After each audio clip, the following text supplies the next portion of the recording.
Kilang minyak Tuban, satu lagi bukti kecerdasan Jokowi untuk Indonesia.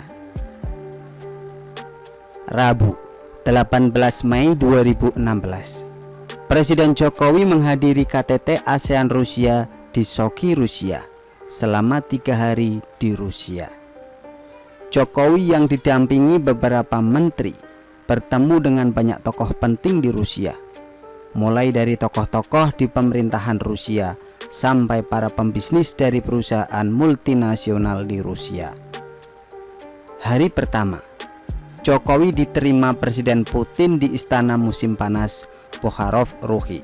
Jokowi adalah orang kedua dari Presiden RI yang dijamu di istana tersebut, setelah Presiden Soekarno.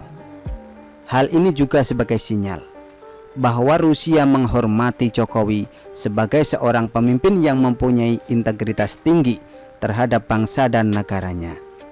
Di samping tentu saja perasaan bangga Rusia terhadap sapaan dan penghormatan Jokowi terlebih dahulu kepada negara Rusia.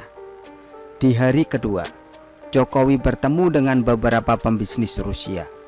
Banyak kesepakatan yang dicapai dalam kunjungan selama 3 hari tersebut, baik kerjasama dengan pemerintah Rusia maupun kerjasama antar perusahaan Rusia dengan perusahaan BUMN Indonesia. Salah satu yang dicapai dan beberapa hari kemudian terjadi penandatanganan nota kesepahaman MOU di Jakarta adalah pembangunan kilang minyak di Tuban, Jawa Timur antara raksasa migas Rusia Rosneft dengan Pertamina. Dari tahun 2016 tersebut, persiapan dan rencana eksploitasi potensi kandungan minyak di Tuban sepi dari pemberitaan.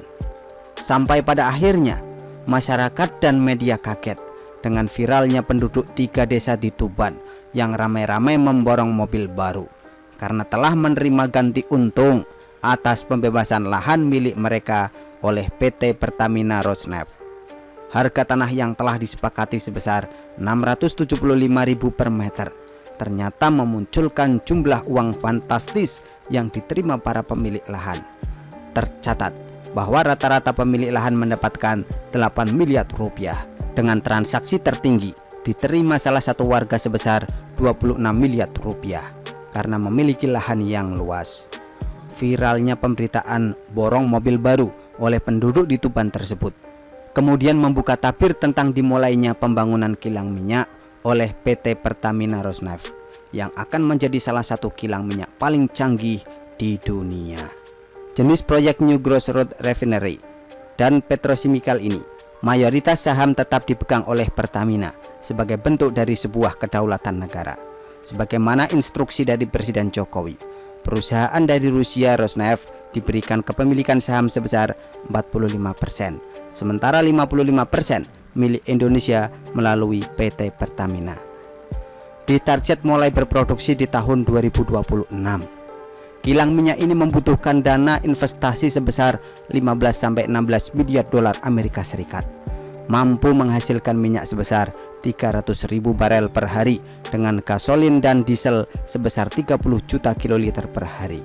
Kemudian untuk aftur mampu diproduksi sebesar 4 juta liter per hari dan petrokimia sebesar 4,25 ton per tahun.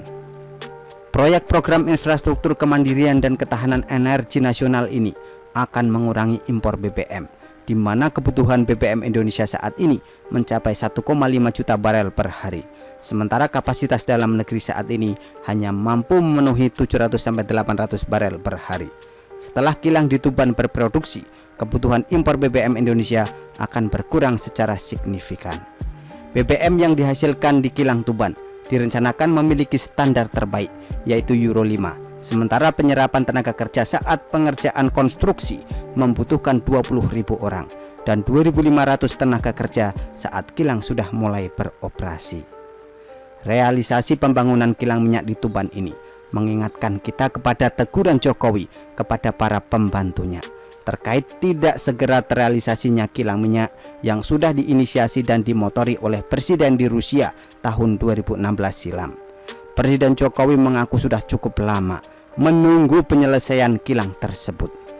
Saat kunjungan di Kecamatan Weru, Kabupaten Tuban, pada 21 Desember 2019 lalu, Jokowi mengatakan bahwa potensi kilang di Tuban merupakan salah satu kilang terbesar yang dipunyai Indonesia. Lebih lanjut, Presiden mengatakan jika kilang di Tuban sudah berproduksi, Indonesia dapat menghemat devisa sebesar 56 triliun rupiah per tahun. Ini kalau bisa nanti produksinya sudah maksimal, bisa menghemat devisa 4,9 miliar dolar Amerika Serikat. Gede sekali, kurang lebih 56 triliun rupiah. Ini merupakan substitusi karena setiap tahun kita impor. Padahal kita bisa buat sendiri, tapi tidak kita lakukan. Sehingga kita harapkan kalau ini benar-benar bisa berproduksi maksimal, yang namanya current account deficit, neraca kita akan menjadi jauh lebih baik. Ini salah satu kuncinya ada di sini. Artinya apa? Ini adalah menyelesaikan masalah, menyelesaikan persoalan, menyelesaikan problem dari agenda besar negara ini yang sudah puluhan tahun gak rampung-rampung, ungkap Jokowi. Dari kutipan pernyataan Jokowi di atas, terbukti Jokowi adalah orang yang piawai dan ahli dalam manajerial kepemimpinan, dengan mampu secara substansif menguraikan dan menjelaskan secara detail apa dan bagaimana cara menyelesaikan persoalan bangsa. Kalau SBY dan Susi Pujiastuti mendapatkan gelar doktor honoris causa, lantas gelar kehormatan apa yang pantas dianugerahkan kepada Presiden Joko Widodo? Begitulah kura-kura. Artikel diambil dari Siwa.com, ditulis oleh Tantra. Bagaimana menurut Anda?